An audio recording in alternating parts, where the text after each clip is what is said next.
Well, welcome back. I'm here with Justin Dougherty. He is the president CEO of Autism Action Partnership. Justin, it's so great to see you today. Always, always, always. Um, this has been a big year for Autism Action Partnership, with a lot of the things that you've been doing. But let's just start first. What is your mission, and who do you serve in the community?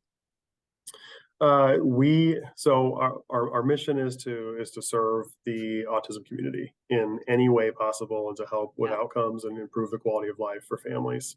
Um, what we've kind of been evolving more and more to and realizing the importance of our mission really needs to be inclusive of the non-autism community. And what I say regularly is we're not going to achieve our mission unless we're serving the non-autism community in addition to the autism community, because until our community is more inclusive as a whole, our families are still going to bump up against a number of barriers in our community. yeah, absolutely. And I think too, I mean, one of the conversations that we're having today really is about um end of year giving. We're getting so close to the end of 2022, which is crazy to think about Mhm. that. But how can people contribute back to the organization during the holiday season? And then we're going to talk a little bit about the highlights of 2022. Yes, well, I mean, first and foremost, we're a nonprofit. Over 75% of our revenue comes from donors and generous foundations and funders and organizations. I'm sorry, corporations here in town. And so on our website, we've got a donate. We're doing a big appeal right now. We just had a wonderful Giving Tuesday here shortly recently. So families can, if they can give of their treasure, we'll look for that in any way possible, and any amount helps. In addition, we have a number of events, a number of opportunities where we engage with the autism community, whether it's renting out the Omaha Children's Museum or 2 nights per year at the zoo and things like that. So there's always sponsorship opportunities. Yeah. We have a number of we have sensory kits, which I won't go into too much detail, but basically we have kits, over 100 kits across the community at different venues with noise canceling headphones, a number of other sensory tools to help individuals navigate through a space while they're there, while they're visiting. We had some groups who sponsored drives in order to get materials for those sensory kits to help us build those kits. So while there's also, of course, a number of volunteer opportunities throughout the year to help us further our mission. Yeah.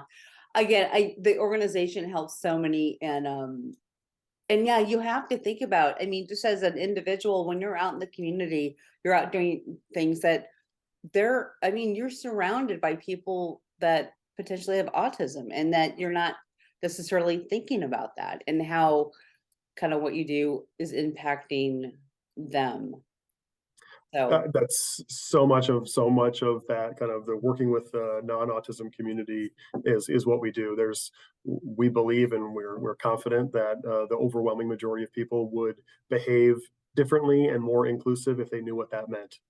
Right? yeah, If yeah, someone comes to your house and they say, "I have, an autism T-shirt on and I have autism," you're going to behave differently and try to accommodate that guest.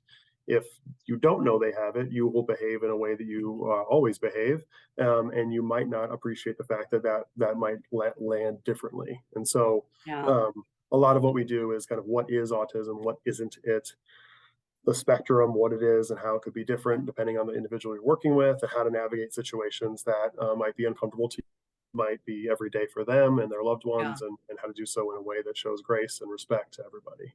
Yeah.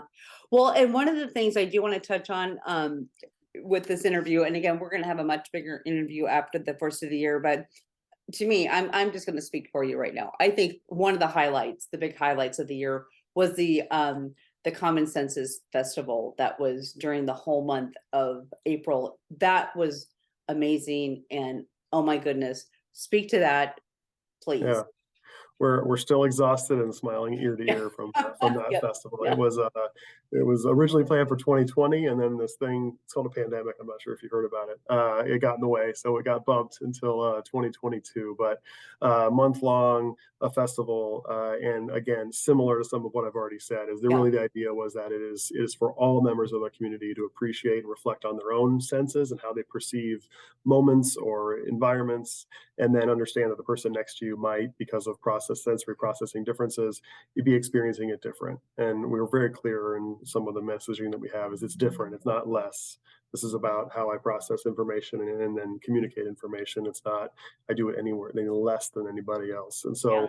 so we had some brilliant people from across the country here. We took over the Kaneko Art Gallery for an entire month. We had films, we had seminars, we had some just we're still again inspired by what we experienced, and we were so happy to help kind of host and offer it to the community. But even our team and those kind of inner circle folks, we're all still inspired by what we heard and listened to and engaged with in the community, and the response is just continues to be overwhelming from you and others and all that experienced it with us. Yeah. All right. So last question, because we are Mhm. literally a little bit over time. Um, Yes. can we anticipate another Common Senses festival in the future? Yes, we don't know exactly know what, how, or That's where, okay. but Yes or no y- question. yes, it was too good to have it just be a one time only. We'll figure it Yeah. out. We'll make it happen. Yeah. And I know we'll talk more about that. So I just Mm. kind of put you on the spot because I know there's a lot of planning and all that goes into it. So you know what, Justin, thank you so much for joining me today and just really, wanting people to know about Autism Action Partnership and how they can contribute end of year. And then also we'll have a bigger conversation as we get into 2023 about what's happening. So thank you. Thank you, Andy, for you personally, for your connection and your support of us, and as well as all the work that you do to help kind of amplify the work of so many of us here in this community. We appreciate Yeah. it. You are welcome, Justin, and thank you. And folks, we'll be right back.